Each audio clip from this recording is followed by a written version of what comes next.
This is Wellness Buds, and I'm your host, Stella Wingfield. And I'm Laura. This week's episode is inspired by the following quote.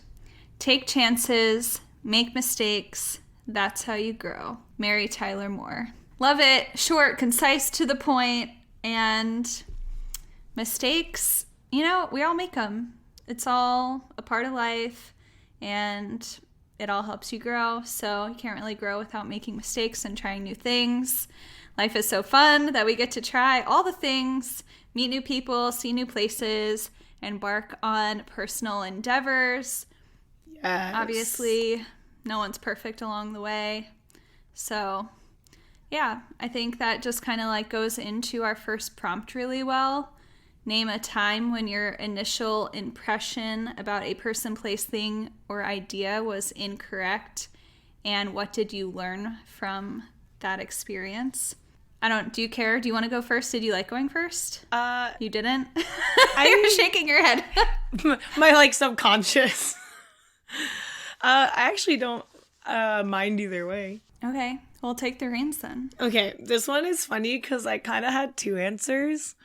Because my first one, which is genuinely my first impression, being in management, I have to interview people a lot. And there is a lot that you have to use context clues because you're trying to figure out if you should hire someone basically in a 15-minute experience. And it is so common. I mean, we're hiring for a go-kart facility. I understand that. But I still dressed what I was told was appropriate for interviews. And I have so many people come in sweatpants, torn jeans, booty shorts. And I'm just why? Or one dude wore sunglasses through the interview. And this girl, her jeans were torn the F open. I could see half a thigh minimum. I'm seeing the whole juice. And she ended up actually interviewing pretty well. And the first thing when we were talking about it, I was like, dude, the outfit, I won't even wear denim, let alone half open denim. So not to an interview, first impression ever. Exactly. She literally ended up being so good. She was a supervisor 3 months later. Aww. And I am good friends with her. She is great and so funny. And that was the one where it's the one that really came to my mind at the beginning as I was oh, I was so wrong about her. And she ended up being one of my best workers, and I almost didn't hire her because of what she wore. Yeah. And we have a uniform, so why am I stressing people's outfit choices? But I just feel for a first impression and professionalism, it is something you should take into account. Yeah. I mean, that is the thing. Not everyone would have given the chance like I did. But, I mean, now sometimes I, pay less attention. I'll be mindful. But if you interview well, dang, my last one showed up she was going to the club after. But she had the personality that just, shined still, so. Exactly. And, she was just one of my best workers. So I learned a lot from, being mindful and also remembering I'm interviewing for a go-kart facility, not something else. Not a law firm. Yeah, not your career. So yeah, it was interesting the way that exposed, because I was well, I grew up in the Southeast and I could barely dress that way leaving ever. What was your second one? Oh, okay. So my second one is I don't know if this counts as first impressions the same, but it is hilarious on trying to predict maybe yourself. First impressions of my own actions will be. But when I first met Harrison on our first date, this boy was yep, I have to move to the East Coast in 2 months. And I was yep, I just got out of a big relationship. And in the back of my mind, I'm this is flawless. This dude won't get attached. I won't have to deal with him for long. This is great. And Harrison is thinking the same way about me being girl, this literally, I remember one time Harrison was yeah, I'm just your rebound. And I was you're moving, so why are you mad? We had that discussion. Yeah. And so cash here to start. we freaking are. And I'm like, oh yeah, remember when I decided I was like happy because I wouldn't give a shit? That's a problem now. But it is like, that was genuinely my first impression of what our relationship would be. And oof, boy, I was wrong. And it just, I thought of that too, but I was like, I don't know if that's really a first impression, as more of it's like what I thought I would be like. Well, your initial impression about the idea of what you two were going to be like. Exactly. So yeah, it still fits. That one made me laugh, but I was like, genuine judgy first impression. Yeah. I wrote 4 things. And I really could have listed so many more.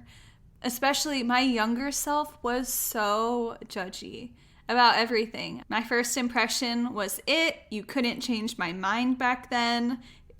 I was either with you or against you. Now I'm way more open-minded, but so I'll just say my first one, and since I knew I would be sharing it with you, I had to say my first impression of you was so wrong, and I'm really sorry. But I was just like, damn, this girl's so loud and just too talkative. I thought, no way in hell am I going to get along with this human. But I was so motherfucking wrong, because you're one of the kindest, most genuine, hilarious people I know. You always bring such great insight to the conversation. I think my impression of you being loud and talkative was not wrong. Don't get me wrong, because you are. But my impression about how our relationship would progress, or what I thought would never progress, was just totally wrong, because here we are. And Crazy. I'm just so happy for your presence in my life, because, yeah, I really was like, there's no way. Yeah, now I got her hooked. Yep. And now, like, you're stuck with me forever. Amen. Another first impression, I really thought I hated snow. Like, my initial impression of snow growing up in PA was that it was miserable, too cold, nasty, unpleasant. I thought I was going to hate Colorado in the winter because of snow, but I actually ended up loving it because of all the sunshine and the fact that in my experience there in the city, it ended up melting out pretty quickly because of the sunshine. And I know I was only there through the end of December, so I didn't get the full winter experience. But from my time there, like, my original thoughts were just really wrong. Denver is now one of my favorite places. I knew I would love summer there, but I did not think that I would like the shoulder, colder seasons there, but wrong. Another time I was wrong. I thought I was going to love South Carolina, and I thought that was going to be my forever home, and yep, wrong again. After 1 year of living there, the charm was gone, even though I loved the year-round warm weather, and I loved being close to my family. I just was not thriving there as a person. The culture wasn't really my thing, and I didn't realize until I moved there that I missed seasonal changes. I missed the mountains and hiking. Like, I never realized that I would miss that just because it was all around me. But then moving, and then you're like, oh shit, not everywhere has mountains. What do you know? I really thought I was a beach person growing up in Pennsylvania, which is so hilarious to me now, because no, I am not a beach person. Like, I love it in, like, small doses, but yeah, just definitely more of a mountain person. I like swimming in the warm ocean water, but yeah, that's like the only thing. I know I'll never have that out here on the West Coast. Like, you're never going to go swimming, like, full body, just, like, floating in the water. I know. Even when I lived in LA, it was, like, 102 one day, and I was like, I can barely get in. Yeah. So, you know, it's not like, I'm not trying to just, like, talk shit about South Carolina. It's beautiful in its own way. It just, you know, it isn't what I thought it was going to be, or, like, how I thought I was going to, I really thought it was going to be, like, that's my place, you know? Mm-hmm. And it just isn't. Honestly, I could never go back there, and I'd be fine if it wasn't for my family.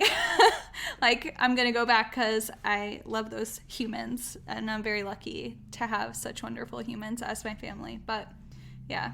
And then along the lines, like you were talking about Harrison, I have to say my initial impression of Josh was also not correct, really. Like, I was very interested in him, but more just, like, intrigued by him as a human. I wasn't like, damn, I'm trying to get him in bed. It was not like a romantic curiosity. It was just a normal, like, who is this? Like, I wanted to know more about him, but I didn't really know why. I was just like, who the fuck is this person? He was just kind of obnoxious, to be honest, and seemingly full of himself because he was so comfortable in his job. You know, like, when you go into work and you know what you're doing, you're just, like, in your flow, and he just was super knowledgeable. He still is, but yeah, he had been there for years, and he was just kind of loud, and, you know, I'm not really into loud people usually, but I guess maybe I am. Yeah, plot twist, we just learned that Stella doesn't know herself and her preferences. Yeah, I guess so. Yeah, and I didn't even think we would be friends. I just wanted to know more, but the more I talked to him, the more I realized how great he is, how funny he is. Then we connected on music, and then my intrigue definitely quickly turned into a romantic interest, and then the rest is history. He definitely wasn't my type. I really didn't even want anything romantic at all at that point in my life, so that was another, like, I was celibate for a year. I was like, fuck dudes, I'm over it. I don't have time for it. I don't have the energy for it. And then, bam, just happened, and 8 years later, we're together and fucking married, so. I just appreciate that you approached saying why you'd be celibate by saying fuck dudes. Because more like, don't fuck dudes. Yeah, don't fuck them. I was not fucking them. It's like, no. All of y'all are trash. Oh. But I don't know. I feel like this one was kind of important because I feel like in my younger days, I had all these boxes that I was like, this, and this needs to be checked in a potential life partner. But life really isn't that simple. So I think you need to give people a chance because people can surprise you. And you can totally think someone isn't your fit and end up matching in ways you never knew possible. And I kind of want to give those like multiple examples because my first impressions were not accurate on more than one occasion. First impressions or initial thoughts about something doesn't illuminate the whole picture. So that was like my general takeaway from doing this prompt. Mm-hmm. It's like your initial one or two things that you pick up on isn't that whole person. Like, you don't know their life story. You don't know what they've been through. You don't know shit about them on that, like, first glance. So, not great to judge a person and write them off as not friend-worthy just because they're way different than you. You and Josh are oddly similar in, like, personality and extroversion. And it's so opposite for me. But, you know, that's why we complement each other and go really well together and get along so great. Mm-hmm. Like, we connect on the things that matter at the core. And, you know, we have, like, different executions of how we behave or conduct ourselves. But, like, it's great. It's fantastic. And I'm so glad that you can be you and I can be my introverted self. And we can coincide. And it's great. Yes. Yeah. And also about the places. It's like, you can think a place is going to be great until you go there. Or you can think you're going to hate a place and go there. And then it turns out to be great. So good to just experience and take it all in instead of assuming anything about anything. Very true. Yeah. I've only ever hated Minneapolis. I hate you, Minneapolis. Sorry. Really? I thought I was going to hate it there, and I actually liked it. I had, like, the worst seasonal depression I have ever had by the end of it. Oh, yeah, you stayed through the winter. I got out. Yeah. I got, like, the best, like, the fall time, and I got, I think, like, a little bit of spring and summer, maybe. Yeah. When I moved, it was -16. Fuck you, Minneapolis. Yeah, fuck that. But the actual culture and city was really cool if you hit it in the right season. Yes. That's the part that surprised me. Bumfuck middle of the country, Minneapolis, what? Why? But then I got there, I'm like, oh, damn. Like, it's bumping. Their city, yeah, it's popping. They have a great culture, great food. There were tons of good shows there. Yeah. And all the parks. Okay, anyway, next prompt. What is going well in your life right now? Okay. So for me, decisiveness is what's going right. I'm not going to go too far in depth on that because my decisiveness has led to having to be decisive on more things. But if I could take the first step of the big decisiveness, I will make it. And I was really struggling. I think I haven't had to be very decisive on big things in life often. Like, they haven't been long-term commitments, maybe? Or as pressing? Yeah, like, I got to this and I felt like I've made choices in life and I'm like, nothing has ever felt like this. But I took a big step. I feel like I'm kind of adulting more. And maybe also not just being decisive, but being confident in what I want. Being confident with my choice. Yes. It's everything. That's more of it. And like, also, I don't have COVID, so I'm like breathing. That's good. It's a solid step. But yeah, decisiveness is definitely where I'm going in the right direction. It will sure open up more as time goes on in the podcast. But for now, you get to know I've been a big girl lately. Yes. Moves in the right direction. Yes. Big things, good things. And it's been rad. Now, in the process of finding out how to be decisive, I was not thriving as much. But it's like, I feel like it feels like the best thing that's going on in my life now that I made it through the not thriving. Like, the really low is why this feels like the high point of my life right now. Yeah. Because I'm like, I'm not crying when I think about this. Yay! Upgrade! Yes. But yeah, I was really struggling for a fat minute with some anxiety about everything. So now it feels like such a peak. So good. Yep. Does that conclude what's going well? I mean, I guess I took it as like, I guess more things are probably going well in my life, but I took it like that. I mean, honestly, the other thing that's going well that is probably my dating life, unexpectedly. Yes. Like, it's very unexpected. I did think about that. I was like, my love life has been going really well. And I think even like when Harrison first moved, I kind of resisted that it was going well for the fact that he's across the country.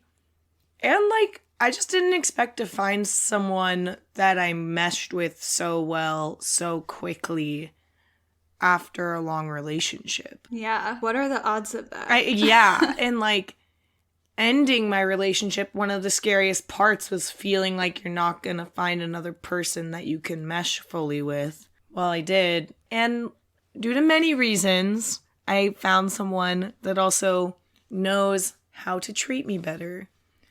And that's not from the old one being horrible, but also like, I'm older when I begin this relationship. They're older when they begin this relationship. And also, I kind of know what I don't want because of the past relationship. Yeah. So all of those combined have allowed this other person to be a better person for me. Truly. Because it's like when you have experienced something, especially for so long, and then you're experiencing basically the exact opposite. It's like, holy shit. Life can be this great. Someone can treat me this way. Exactly. So that is going well. And I've been pretty resistant of that going well because it is really fast. And honestly, maybe I'm a little worried about other people's impressions of that. But also, like, I'm going to miss out on, like, a real good human if I do that. And also fuck anyone else's impressions. Honest they to don't God. know your life like that. I'm going to end up single and miserable if I get worried about others' impressions. Yeah. You, in general, are just so much happier to have that positive influence. And, like we were talking about in the last episode, who you surround yourself with makes all the difference. Are they uplifting you or are they not? Like, it's pretty simple. If they're not, bye. Exactly. But yeah, that's going really well. And I am definitely resistant of that going well. Also, my house situation, back to my live-in maid. You are the bomb, Jamie. That's going great for me. I cannot believe I almost didn't mention that. It's going phenomenal for my life. Shout out to Jamie. Shout out to Harrison. You both rule. Yes. I know. My live-in maid situation actually fixed a lot of my house anxiety. Yeah, no kidding. Because I would have a lot of anxiety with how things were at one point there. Whew. I get annoyed just like if someone doesn't take out the recycling. And like in comparison, I know I have it so good. Dude. I was just talking to my therapist about this yesterday because I'm like, I know my complaints are minimal, but they still get under my skin. Why am I like this? You know, you're just a picky gal. Picky bitch through and through. Knowing and being able to manage that is really the goal. Oh my gosh, it's so funny because Josh's roommates down in Corvallis are not particularly clean, I'll just say. And not the tidiest. Yeah, definitely not the tidiest. Like if he is upset about things being not clean, like you know it's kind of bad because his standards just like, you know. But you've conditioned his standards to be higher. Yeah, I know. What if he comes back and it's worse? Oh no, he's so much better now. He's like, I'm so sorry that I've done this to you because now I know exactly how you feel. And I'm like, thank you. I'm so glad. But one of his roommates was like, I'm so glad to have a roommate, aka Josh, who's understanding that humans are just humans. And LOL, we're bitching behind your back. I was just like, I laughed out loud because I'm like, I do understand what they're saying, but sorry that my standards are higher than yours. Like, sorry. And Josh was like, do you know how pretentious you sound when you say that? And I'm like, well, now that you mention it, yes. But I am sorry. Like, my standards are high. Sorry. It's just what it is. I mean, so far it's working. Yeah. I have a pretty tidy home. Thanks, Mom. Yes. All right. Anyway, what's going well in my life right now? I made a big-ass list. See, you're so much better at me than that because sometimes I read things and I'm like, what is the best thing in my life right now? And that's not even the prompt. What is going well? I have a lot of things going well. So, yeah, I feel like maybe I overthink the prompt and I'm like, let me write a lot of things, but whatever. It is who I am. I can't hide it, you know? Like, yes. This is just who I am. I am like, I just put in all the effort in things that I do. But, okay, stretching routine. I can feel my body becoming more flexible. I'm definitely not at my full splits yet, but I'm getting closer, and any progress is progress, and I really like how I'm feeling, and getting to that just a little bit closer just makes me feel like, okay, if I can see the progress, it helps me to keep going. So, because for a minute there, I'm like, I'm not getting any closer. So why am I doing this, you know? Yeah. But this week specifically, I have noticed a lot of progression. So, woo. My workout routine is going well. It pretty much always is. So not much to say about that. My food prep and taking knowledge that I'm learning from my nutrition course and applying it to how I'm eating and tracking macros, specifically protein, at this point is the main one that I'm tracking, and I'm feeling really good energy-wise from doing this. So that's going well. And I guess it's a good time to say my nutrition course is also going well too.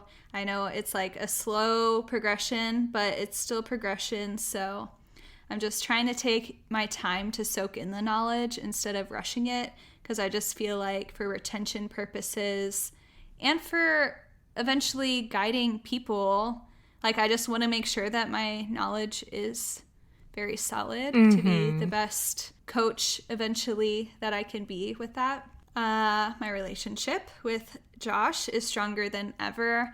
I feel more bonded to him than ever. And honestly, when I was writing this, I was tearing up. Because I'm just like, I just love him so much. And I appreciate him so much. And even though I miss him, and with how much I miss him, I really do doubt my choices in being apart at this moment. Our connection is just really strong, and I just love him. So it's like really hard to be away. I feel like I can't say enough good things about how I feel about that aspect of my life, which is like, I know we're not going into the parts that we're not thriving in right now, but it does make me question, like, should we be apart? I don't know. Life's so short. Like, I don't know, but amen. Okay. Yeah, my social well-being is going pretty well. One of my really good friends, shout out Sveta if you're listening, she moved here and we've been going on walks together because she has a dog, Emma. So we've all been like doing little walks. She got an Airbnb literally, coincidentally, right behind my house, a block or two away. Ooh. While they're looking for a house. So it's just been really nice to have a friend to go on these social walks with. And yeah. And then therapy, I've only had 2 sessions at this point, but it's going really well. And I have a lot going on, so it's nice to have an unbiased, licensed professional to discuss life with. And that concludes my list. Hell yeah, girl. See, I need to overthink a little more. I feel like I underthink. Or I feel like nothing. I should make bigger deals of the little things. Maybe that's the real answer there. That's you the do takeaway. A good job. Well, I think I've just been, in my practice of gratitude and really just taking in all the small things, Even if it's so stupid to be like, I'm grateful that I have this fucking tissue box right next to me right now because it's way softer than toilet paper and I'm glad I have access to it. I'm glad I live in this country. So true. That I can like go to the store and get literally whatever I want. I don't know. I think about all the little things. You can dwell on all of the other things that aren't as great or whatever. And not like our country is the best by any means. But have access to clean water and indoor plumbing. Yes. Indoor plumbing. Shout out to you, my dog. Super happy about it. Never more happy about it than when I come back from camping. I really don't. Yeah. I have camping scars from outdoor not plumbing. Literal scars. That's all I'll say. Indoor plumbing, I love you. All right. Next prompt. Okay, this prompt was perfect for me. Okay, so it's write about a funny story from your childhood that your parents have told you, but you don't personally remember. Can you imagine yourself doing something like that? Coincidentally, within the last 2 weeks, I don't even know how this came up. Maybe, I don't remember. It seems like it was recent ago, but it's the most recent childhood story that I don't remember that my mom told. And it's a hilarious one at that, too. My mom was telling me about the burping contest that we would hold at my home. Oh my gosh. I can imagine you doing something like that personally, but... Oh, I was not surprised by the news. But, like, basically, I want to say it was ginger ale, but also me and Charlotte were really hooked on cream soda, but they used it as, like, bribery at her house. So it was probably cream soda or, like, ginger ale or something. But we would get sodas. And we would recruit other neighbors. Other neighbor children joined this. And I really don't remember, but, like, we'd have burping contests. I asked my mom, like, did Charlotte just always win? Because I do remember as a child, Charlotte could burp like a 40-year-old man, and she was like a 60-pound 12-year-old. She is the smallest girl, and just would shake your house. It is hilarious. But yeah, my mom was telling me we would hold burping contests in the home and recruit the neighborhood kids to join our contest. Was there a prize? She didn't mention. I don't know that my mom stayed long enough to know if there was prizes, because I'm sure she was like, you children are repulsive. Y'all gross, bye. Like, how many burps can one mother listen to before she leaves the room? That should have been the real competition. Gosh. Get all the moms and see who lasts the longest. My mom would be the first one out. Mm-hmm. Oh my God. Belching one time in the house and my mom was just like so repulsed. I'm like, it's funny because I don't really remember many childhood stories that my mom has told me that I don't remember. I feel like I only really remember like things we've talked about, probably because I just don't remember the things. But I remember my mom, because I had no siblings, I would always ask my mom to tell me a story about when she was a kid, when I was young. Like, I just wanted to hear her childhood stories. So I remember so many of my mom's childhood stories that are hilarious. Oh, I love hearing memories from parents, grandparents. It's some of my favorite things because... Well, and then I think I would pick like a top 5 though. And then I would tell my mom which story to tell me. Cute. And we're just in the car and I'm like, tell the one with the cat. Tell it again, Mom. Yes. But yeah, burping contests, I 100% see myself doing that because I remember Charlotte's burps from childhood. Was she the organizer of the competition? That would be rigged. Let's hope for Charlotte's sake she was not. True. All right, so 2 things came to mind for me. First one, my parents told me about me being mean to my mom. I apparently said to her, "Do you have to come?" like that. Or something like that with like a lot of attitude when she was joining us going somewhere. And that was like in the beginning of them dating, like way in the beginning. I was like, please tell me they were only dating when this happened. Yeah, they were only dating. They were not married yet, but I don't remember it at all. I think I might have been like 5 because I think they got married when I was 6. So it was, in the very beginning stages of them dating, one of the first times that she was coming along with us going somewhere. So I don't know, it's both easy and hard for me to imagine myself being so blatantly rude. Girl, we know how your first impressions go. Yeah, but, I would never, be so blatantly rude now, but it's easy for me to imagine, my little kid self having no filter at all and not liking the change in our family dynamic because it was just my dad, my brother, and I, so then another woman in the mix especially. I know from the stories that I did not like that, so I'm like, I'm the only girl here. Who is this woman, Oh my gosh. So, the changing your family dynamic, it's tricky. And if you have a little girl, she might be a little rude. But, sorry, Mom. I didn't mean to be mean. Now. I would, yeah, now. I love my mom. I'm so happy she's in my life. I'm so happy she makes my dad happy. And I think, I really quickly changed my tune. But it was just, that adjustment period of, having a woman in the mix now. Mm-hmm. And then the second thing, I do remember my dad telling me this at the time, but I wasn't there for the actual, it was a parent-teacher meeting where my teacher told my dad that I was a fine student, but I talked way too much and was disruptive to class by all my excessive chatting. And I wasn't there for the meeting, but I remember my dad telling me afterward that my teacher used some water analogy, that my mouth was like that of a waterfall, just always flowing. That teacher went hard.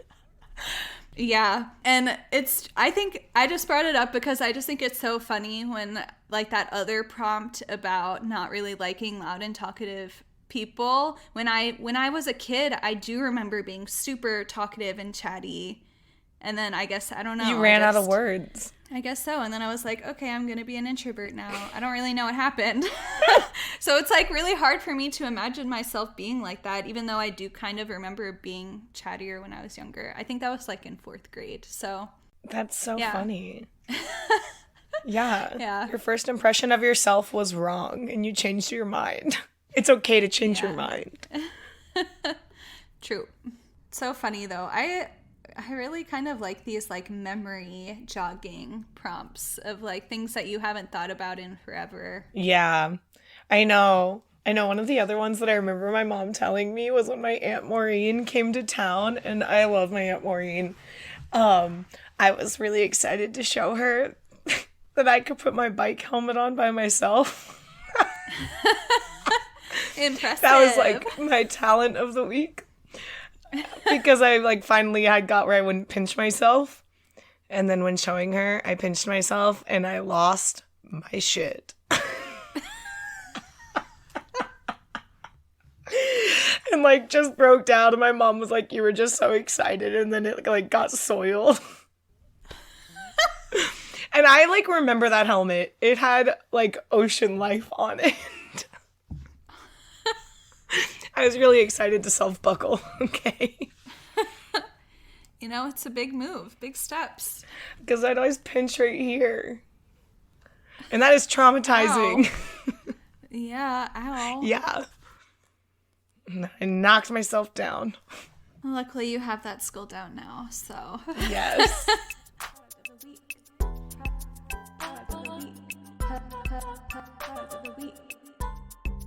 Product of the week. Pow! Or Bow! Because it's a book of the week. We're circling back to last week when I was talking about finishing The Vanishing Half by Britt Bennett. It is, in fact, going to be an HBO series. And I saw that Issa Rae is like going to be one of the writers. So I will read this book. It's going to be dope. You should read it. I'll link it. I personally just went to the library instead of buying it myself. But, you know, if you want to have it forever, it's, yeah, like I said, I didn't really want to put it down. It was so good. So we're going to link that book below. And Laura hasn't read it yet, so I'm not going to say anything else. We already said last week it is a lot about acceptance. I will give a quick little synopsis. So it is about two very light-skinned African-American girls who run away from their small little town. And one of them, I mean, they're both so light. One of them, though, pretends to be white to, like, progress in life, basically. And then she disappears, and the other twin has no idea what happens to her. So, and then there are some other characters and crazy cool things that happen. But, yeah, so that's my brief overview. Need this. Yeah, it's really good. So it's just interesting to see the progression of two women who look exactly the same, but then their lives are so totally different. And they each have a daughter, and, like, you get the perspective of the daughters of each of them as well. So that's what I was saying. Like, it goes back and forth between, like, the different people's perspectives and their life, and a lot about acceptance and that sort of thing. So read it. It's really good. It's going to be a show. Issa fucking Rae, y'all. Yes. I'm excited. Yeah, I'm excited for you to read so we can talk more. But I know. I really want to. Yeah, add it to the list. Right now. All right. Well, thank you all so much for listening. If you want to join our journal challenge and reminisce with us on some funny childhood memories and other fun stuff, feel free to call or text our business line, 971-292-5565. You could email us at wellnessbudspodcast@gmail.com or message us on socials. You could also contact us with those methods if you have any suggestions for future episodes, questions, or if you want to share anything about your personal wellness journey. We look forward to hearing from you, and we're just so thankful for everyone who's listening. We appreciate your support. If you like what you're hearing, some ways you could support would be leaving us a review, donating, subscribing, or sharing with a friend or family member. Or just continue to listen because, you know, that's great too. So thanks again, and we will catch you next time. Bye! Bye!